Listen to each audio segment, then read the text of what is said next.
We are here at Hollywood Smoke in the beautiful city of Santa Monica. I'm Steve Kim for UCN Live, and once again, the gloves are off with Ray Boom Boom Mancini. Ray, October 17th, batten down the hatches. We have a middleweight unification between Gennady Golovkin and David LeMieux. Would the best way to describe this be bombs away? Yeah, LeMieux's a good puncher, big puncher.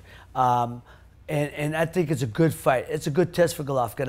I don't think it's a test that he doesn't overcome. I think Golovkin wins the fight. I certainly think it'd be action-packed. I think it's a guy who has the capability of hurting him, and that's what always makes it interesting. I think it's a guy who will come to fight him.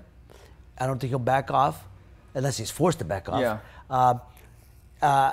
You know, David LeMieux is a good fighter, and I like what I see, and like I said, a good puncher, physically strong guy. Ray, against Endam, as the old-timers would say, he came out of the gate as if he was double parked. He was winging left hooks from his heels, and what was impressive was, for the most part, he kept up that tempo, which is difficult to do. Do you believe Golovkin early on has to be the superior technician and lay off his jabs a little bit more? Yeah, and I think he will. I think he'll use his boxing ability early on to figure him out. Because that's one thing about Golovkin. Golovkin will go out to figure a guy out, and he can in a relatively short period of time. And especially if he starts getting hit, he'll start firing right back.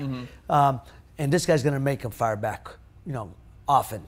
And so, yeah, I think he'll be boxing him, trying to figure him out, and setting, again, like an Alexis Seguello type, setting traps and see if he can catch LeMieux on one of those traps. But then as the fight goes on, it'll be a bombs away, like you said, and that sometimes whoever's bomb lands first. And wins. we're going to find out. We know Golovkin can pitch. We got to find out if he can catch at this level. Right. And speaking of which, I remember the day after, May 17th, at the Forum, or was it May 16th? Golovkin fought Monroe, and I remember texting you because a lot of people were saying Golovkin got exposed, he's easy to hit, and I said, now wait a minute. Golovkin kind of said, I let him hit me, which I don't believe that. I think that he let him take a few risks, knowing that this guy was not exactly the greatest puncher, which you agreed with. There is that dynamic. I agree. We did text. I said I thought it was a thing.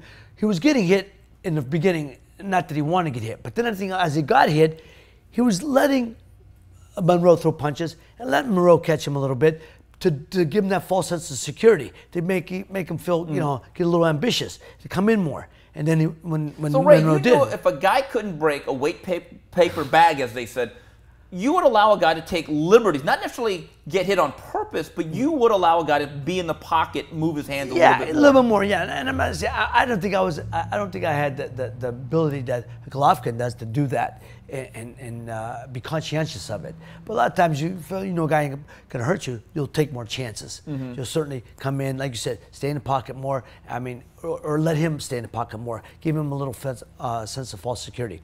But my style was coming forward all the time. I didn't box like Golovkin does a lot because he's a terrific boxer.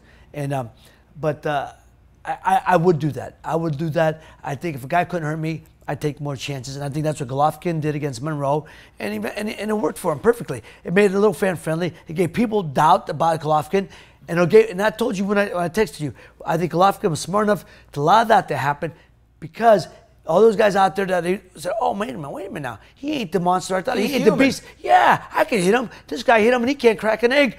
I'll be able to hit him, but I'll hurt him, give people a false sense of security. With that said, if you're David LeMieux, I think realistically you have to look at it and say, I'm not going to outbox this guy over 12 rounds. Does he have to say, I got to win this fight in the first 5 or 6 rounds, be who I am? I don't know if he has to win it in the first five, but you got to come out and establish yourself and set precedence that I'm here, and this is my ring, I'm controlling center ring, and I'll go toe-to-toe with you, and we're going to see who's a bigger puncher. Yeah, I do think that. I think LeMieux has to go out there throwing bombs, controlling center ring, or trying to. I think it's going to be an issue. I think Golovkin can fight going backwards, and as you would say, lay traps and be conservative and run off the jab and win round after round.